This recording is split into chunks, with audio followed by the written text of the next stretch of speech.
What's up, everyone? Welcome to the Road to Powerlifting America Nationals series. This is episode 4. I'm going to talk about a couple things. Spoiler alert, my training went really well this block. Finally, I had a block that ended the way that I wanted to. I'm going to talk about that later in the video. First, I want to talk about a topic that's been kind of on my mind lately, partially inspired by the last 4 months of training and just kind of how the last 4 months went for me. Also inspired by two posts in particular. So my own coach, Marcellus Williams, the Swolefessor on Instagram, and then Rob Escalante, Strength Rob on Instagram. They both made posts within the last month or so that kind of inspired this as well. They talk about similar topics, and just in hearing them talk about this, it made me think about it a little bit more. And so I just want to give my take, my opinion, my version of what they said. Without further ado, let's go ahead and start with the first topic. So it's going to be a few things, but I think they mesh well and they flow well together. I feel like the first thing that I should talk about is how a block should feel. So how every week of the block should feel in terms of fitness, in terms of fatigue, in terms of what your body feels, in terms of your performance. I'm also going to talk about why you shouldn't overreact if a certain period of time doesn't feel so great, or if you perform a certain way. Ultimately, why you shouldn't overreact if the block itself doesn't end the way you want it to.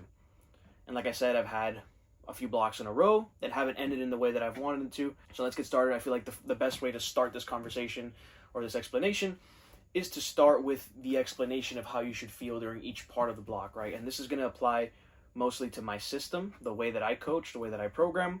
And so I'm going to outline that for you guys. For the most part, I'm training people in 4-week blocks. You have a 4-week block, a 4-week mesocycle. You are increasing in intensity week to week. The volume stays relatively the same. The exercise selection stays the same. But it's getting heavier and heavier every week, right? And it's ultimately leading to a week 4. So I think the best place to start is with the week 4, actually. The week 4 is the heaviest week of the block. This is the week where you should have your heaviest top sets, your best performance, but it also comes with some other things. Now, something that I think I should kind of define for this conversation, fitness refers to your ability to express maximal strength, and in the context of powerlifting, it's a 1-rep max squat, bench, or deadlift. And so that's really what we care the most about. Obviously, there's a lot of other, attributes, things that we're doing, improving to ultimately improve that goal, but that's the ultimate goal, right? Be the best you can at the squat, bench, and deadlift. And so the week 4 is the week where you should feel the strongest. You should have the best performance out of the block as a whole, out of every other week. When you are approaching the week 4, you have some amount of fatigue that's starting to creep up on you from every other week that came before it, because you are increasing in intensity, you are increasing in training, not necessarily volume, but tonnage. So the actual amount of work that you're doing week to week is getting heavier. Your accessories, you should be progressing them as well, and so you should be getting stronger at those. When you get to the week 4, the fatigue is going to be creeping up to a certain extent. You're probably going to have a moderate level of fatigue if you're doing it right. Obviously, if it's structured in a way that isn't correct, or if you're not following the program correctly, you might have too much fatigue, and that's a different conversation. But if everything goes well, you should have kind of a moderate level of fatigue that's creeping up. But your fitness should be at an all-time high. Your fitness being your ability to express 1-rep max strength. If everything goes well, the fitness is going to be higher than the fatigue. You still have a decent amount of fatigue, but the fitness is going to be higher, and so you're going to be able to express that strength that we're looking for. We finished the week 4. We hit all the numbers we wanted to. Maybe we did, maybe we didn't. But now we go into the week 1. And so in my system and the way that I program for most people, we wave load, meaning that instead of going from a week 4 to a deload week, we go straight back into a week 1, and we treat the week 1 as a deload. The week 1 serves essentially as a deload because we're going to bring the intensity all the way down. It's going to be something very light comparatively to every other week because it's your starting point. It's kind of your baseline for the block. And so you might go down to RPE 4, RPE 5 top sets, your percentages, your back offs, everything's going to kind of come down a little bit. Your accessories might come down a little bit. Everything just comes, from this peak of strength, peak intensity, it's going to come down to, like I said, that RP 4, 5, 6 range. And so when you get to the week 1, because you're just coming off of the week 4, you're going to be at an all-time high of fatigue because you haven't really deloaded anything yet as you're coming into the week 1. You're going to feel all the fatigue from the block that came before it, from the week 4, the week 3, everything that came before. It's fairly normal to feel beat up, tired, fatigue, all those symptoms that come with it, achiness, soreness, maybe all the little tiny injuries or discomforts that you feel are flaring up a little bit, and that's relatively normal. That happens fairly often, happens to me a lot, and it's a very common trend because you're coming off of the week 4 and feeling all the fatigue from the previous block. Now, your fitness is also still relatively high because you're riding that fitness from the week 4. You still have that ability to express, maximal strength, let's say, but the fatigue now is going to be overtaking the fitness. So now the fatigue is too high to actually express the fitness, but the fitness is still going to be high. So that's week 1. Now, as we come into week 2, things kind of shift a little bit because you're going to be coming off of the week 1. The week one was a reduction in intensity. You got rid of most of the fatigue that you're feeling in that block. Now your fatigue is going to be much lower. But what also comes down with it is the fitness. Because now you went lighter, you brought everything down. Now you're less primed to have a high level of fitness. You're less primed to perform maximal strength. And so now your fatigue comes down, but also fitness comes down. So you get to the week 2, and now you might not really feel that great either, comparatively to the week 1, but just different because now instead of feeling very high fatigue and also very high fitness, now you have low fatigue and low fitness. So you still feel equally, I would say, as weak, equally not as strong, equally not as primed to perform. That's the week 2. Now we're coming into the week 3. Now the week 3 sees a bump in both things, but the fatigue hasn't really caught up at this point, but you see a considerable bump in your fitness because now all the intensity from the week 1, then the intensity from the week 2 starts to build, and now you're kind of going up, this uptrend in terms of your fitness. You start to pick up the pace a little bit with the week 3. You might feel a little better than you did during the week 1 and the week 2. You're not going to feel the best because you're still not at the highest level of fitness, but you start to feel a little better. And then that's kind of the cycle. Now from the week 3, you go back into the week 4, and like I said previously, fatigue starts to creep up, but fitness should be at an all-time high. With all that explanation, what does that tell us? What that tells us is that there's certain periods of time where you're supposed to feel certain things, and it's perfectly normal to feel those things. So when I have someone that comes to me on a week 1 or on a week 2 and says, hey, that didn't feel so good. Like, I don't feel strong. I feel achy. I feel sore. I don't feel primed. I say that's exactly what you should feel at this point in the block because you're not at a state where you should feel that. You're in a point of the block where you're just kind of building, or you're getting rid of fatigue from the previous block. You're just starting out a new block. You really shouldn't feel that strong yet. Now, if you do, that's great. But in general, if the programming is done correctly, then those are the things that you should be feeling at each point of the block. So the week 1, you're not going to feel that strong. The week 2, you're probably not going to feel that strong. The week 3, you start to pick up the pace a little bit, but you're not feeling amazing yet. By the time you get to the week 4, that's when you see the biggest bump in your fitness or in your strength. Those are the reasons why you shouldn't freak out, why you shouldn't overreact if you don't feel strong during certain points of a block, or you have a session, a bad week, whatever the case is, you just don't feel great. There's probably a reason, right? Outside of like recovery variables, outside of life stuff, just the way that the program is structured, you're not going to feel great all the time. It wouldn't make sense to feel strong every single week of a block. Keep that in your mind as you're training, that there are periods of time to feel strong, and there are periods of time that you won't feel strong, and that's perfectly normal, and that's part of the program. That's built into it.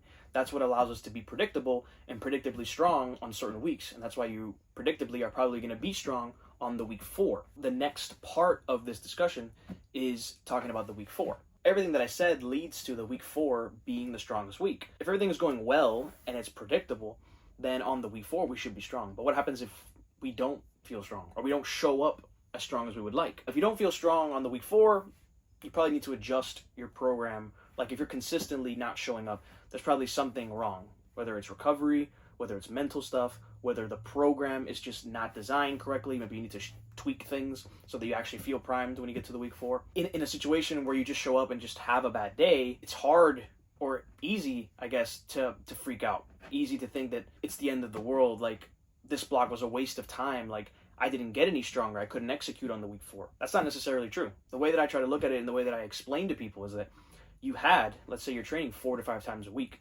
you had 15, 20 plus productive sessions in a block, in a month, in 4 weeks of training. Rob explains this really well, but do you really think that everything that you did within that block was just a waste of time? Do you think that one bad session equates to a waste of time for the last 15 to 20 sessions? And the answer is no. You had multiple productive, good, or at least decent sessions where you got yourself closer to the goal. You probably hit your RPEs, hit the load ranges for most of those days, pushed your accessories if you did correctly. I mean, you pushed your accessories. You are pushing yourself, taking one step closer every time you step in the gym and do what you're supposed to do. One bad session does not equate to the block being a waste of time. I completely understand where people come from when they freak out. And I mean, I've had moments. I mean, I'm very good at feeling something for a period of time and then kind of brushing it off, moving on to the next training day, the next goal, the next session, the next thing that I need to do to get better. I think I'm very good at that, right? And that's why I've been able to stick around for a long time despite periods of time where things didn't go exactly the way I wanted to. Take everything that I said into consideration when you feel whatever you feel after that bad session, after that bad week, after the week 4 not going the way you wanted to. Like I said, there's a time and a place to be strong, right? And if you're predictably strong in the week 4, that's great. You're probably not going to feel that every week of the block. It just wouldn't make sense. And if you do get to the week 4 and you don't have the performance you want, it doesn't mean that it's the end of the world. It doesn't mean that you're not doing the right things. It just that's one singular instance where you couldn't perform the way you wanted to. Maybe you picked numbers that were too heavy. Maybe your recovery was off. Maybe you had a bad day. Maybe you were injured. There's a list of, so many things that could have occurred at that time that didn't allow you to perform the way you wanted to. And now you might need to go into the program. You might need to adjust things. You might need to fix things in your own life, recovery, whatever the case is. But like I said, it's not the end of the world, right? We're gonna have those sessions that didn't go great. We're gonna have those bad meets, and it's our job to kind of get back on the horse and continue to push and continue to find ways to get better. I think this also segues really well into the second part of all of these videos that I do, the Powerlifting America series videos, where I talk about my own training. And I can use myself as an example. I can use the last 4 months of training to kind of highlight everything that I'm saying right now. Now, I competed at SBD Raleigh in July. I had the best meet of my life, biggest total, PR on all 3 lifts, PR on the total. I mean, 9 for 9, just the best meet that I could have at the time. Training hasn't felt that great since the meet. I mean, I was at a really high level of performance and strength, feeling good, and then things kind of took not a 180, but kind of like a 90-degree turn in terms of like how things were moving. Came off the meet with a lot of little nagging injuries. My knee was bothering me, my back was bothering me, my ankle was bothering me, just like so many things all at once. I have the bicep issue that for over a year I've had that I haven't been able to heal. I've just been kind of managing. I feel now, for the most part, the least healthy that I've felt in a long time. It's not all bad because I'm still strong and this last block ended great. That's just the reality of the situation. I had 3 blocks in a row that didn't end the way I wanted to. If you saw those videos in the series, the last 3 videos, I'm very transparent about how the blocks ended. There's some blocks that I couldn't hit the numbers I wanted to at all. I wasn't in the range. There's some blocks where I hit the range, but I couldn't do it for the number of reps I was supposed to. I might have, I was supposed to do a double or a triple and I only did a single, or it's a weight that was an opener at one point, but was extremely heavy for various reasons, whether it's injury, which some of those weeks were injury, some of those weeks were just wasn't prepared at the time. That's just the natural flow of things. That's just how things go sometimes. You have blocks that end really well. You have blocks that don't end so well, right? And so I had, like I said, 3 blocks that ended in ways that I wasn't proud of. I wasn't happy. I wasn't really excited to make the video and talk about my training. But finally, this last block, the 4th one after the SBD meet, I had a really good performance. And so I hit an 800 kilo total in the gym with a double on squat, a single on bench, and with a triple on deadlift. I was able to match my best squat double. So I hit 280 kilos. I hit that once before. I did hit it a little bit better then, but circumstances going into this day, my back hasn't really healed fully since the last block. If you watched the last video, my back really started to act up to the point where I couldn't hit any of the ranges that I was supposed to hit for squat or for deadlift. I literally took my last warm-up and then had to call it there. It's gotten better through the lighter weeks of the block. It's gotten a little bit better, but it never fully got better. So I always had a constant nagging pain. There's a very specific spot that hurts, and then sometimes it kind of radiates and then makes my whole back very stiff and tight, and I can't really produce a lot of force when I'm like that. I felt kind of okay, but not fully better. And then the week of the week 4, right, starts approaching, and I'm finding that I'm getting a little bit more tight. It's feeling a little worse, and that tends to happen towards the end of the block, right, when the weights get a little heavier. Marcellus and I had a call, and we did change one thing in my setup. Currently, squatting 3 times a week. I have a secondary day, which is kind of a volume day. I do some higher reps. I have a tertiary day, which is the day in the middle. I do a top set of 5 and then some back down sets of 5. And then I have my primary day, which is on Saturday, where I have one singular top set. That's my top set of the week. That's my triple, my double, my single. What we do notice is that I need intensity multiple times a week. I need to touch certain heavy weights. And on the Thursday session before the Saturday, so on my tertiary, I always need to touch something relatively heavy to prime myself for the Saturday session. Typically, I'll take something in the range of 255 to 265 kilos for 5. So 562 to 584, somewhere in that range for 5 reps. That's a typical end of block tertiary day for me. Top set of 5 for squat. If all goes well, it primes me super well for my Saturday session. The problem is that session is also the one where I hurt myself the most frequently, especially my back. I will sometimes take that top set of 4, that top set of 5. If I'm not fully prepared for it, or if I mess up the rep by a little bit, my back will start to hurt. So I'll take 2 or 3 reps where everything goes great, and sometimes that 4th or 5th rep, I kind of get out of position, maybe I get a little tired, and my back will just, I'll shift a little bit to one side, and then I'll kind of hurt my back, and then it'll just hurt for a week or sometimes longer. When that happens, my Saturday session can never show up because my back just hurts too much. I just physically cannot do it. One of the changes that we made in this block was that we dropped that top set of 5 to a single. We increased the load a little bit, but not too much, just enough so that I can get that intensity, right? I get that intensity through the single, but that the thought process was that maybe I wouldn't need to do a set of 5 and I wouldn't need to risk hurting my back by doing so many reps. I did go slightly heavier than what I would have done previously. So this block I had planned to do 255 kilos, 562 pounds for 5. I actually took 265 kilos for 1 with the thought process of, okay, it's a single, I got to go slightly heavier. By doing one singular rep, the chance of me hurting my back was much less, and we were hoping that would prime me for the Saturday session. And it actually did. So we kind of determined that I don't need quite as many reps of intensity on that tertiary day to prime me, right? I just need to touch some form of intensity, even if it's a single. So that was very successful, right? My back still hurt, but my back was hurting before that session. So it definitely wasn't because of that actually made it a little bit better. I actually did show up to Saturday and hit 280 kilos for a double. That matches my PR. Like I was saying previously, I have done it better. I've done it a little bit faster, but my back was hurting from before I got to the gym, a week or two, several weeks before the gym, before that session, all the way up, and every single warm-up was hurting. Luckily, I felt good enough that I was able to take the top end. I was supposed to do a triple, but I just racked it at the second rep because I just knew that it was starting to get to the point where it was going to be, either I was going to fail it or it was going to be like the hardest grind of my life, and I just didn't want to hurt my back. I had a whole session to do. That was, for me, successful. Match a PR double on a day where my back is hurting and it's been hurting. I mean, I'm very happy and I'll take that. Now we get to bench. The top end of the range was 202 kilos. That's only 2.5 more than last block. Last block, everything went great. Everything should be fine for 202 kilos. After the squat, right, the second rep was a little hard, and I felt that it really, really fatigued my upper body. My upper body has a ton of very small nagging injuries, discomforts all the time. Squatting the low bar 3 times a week doesn't help, and so a lot of times I'm feeling pain by the time I get to bench. I get to bench and I'm feeling a lot of pain and discomfort, it's weird, it's hard to explain it, but it's just it's like fatigue, but it's also very specific pain, here in my forearms, in my shoulders. Just holding the bar, just the bar itself it hurt. It was discomfort, there was pain. I knew that I wasn't going to be in peak form for bench. I knew that I was going to, if everything went well, I'd hit the 202, but it wasn't going to be the best 202 of my life. So I just kind of warmed up, did my best to get a little bit of movement in the shoulders and in the forearms, and it just hurt every single rep all the way up.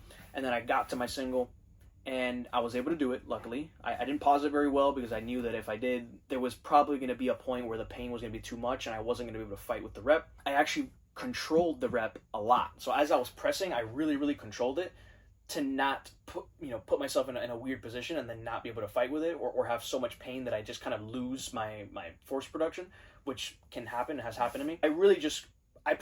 I felt that I could have pressed it faster. I felt that I definitely could have forced the rep to be faster, but I was in an amount of pain that I just really couldn't. I kind of get a little stuck at the top because I'm like I said, I'm really trying to control it, but I was able to lock it out and everything was fine. 2.5 kilos under my best in a meet.